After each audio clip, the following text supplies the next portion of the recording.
Diversify करना है। मैं बार बार वर्ड यूज करता हूँ, डाइवर्सिफाई करो अपनी गिग्स को, अपनी प्रोडक्ट्स को, अपनी सर्विसेज को।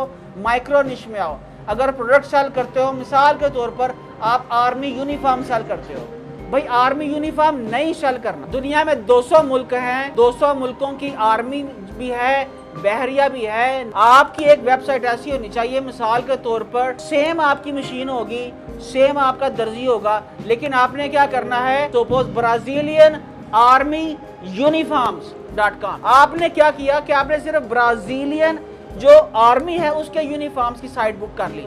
आप दूसरी साइट ले लो, ब्राजीलियन नेवी यूनिफॉर्म्स.com मिसाल। So what you are trying to do, you are trying to focus on a micro niche। Micro niche क्या है कि किसी एक स्मॉल कैटेगरी के ऊपर, एक स्मॉल रीजन के ऊपर उसकी खास डाइवर्सिफाई करना है। मैं बार बार वर्ड यूज करता हूँ, डाइवर्सिफाई करो अपनी गिग्स को, अपनी प्रोडक्ट्स को, अपनी सर्विसेज को।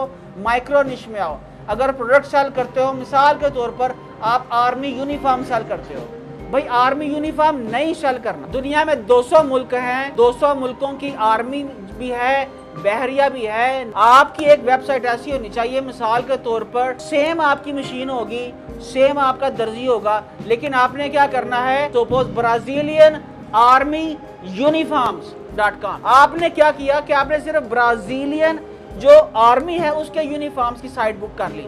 आप दूसरी साइट ले लो, ब्राजीलियन नेवी यूनिफॉर्म्स.com मिसाल। So what you are trying to do, you are trying to focus on a micro niche. Micro niche क्या है कि किसी एक स्मॉल कैटेगरी के ऊपर, एक स्मॉल रीजन के ऊपर उसकी खास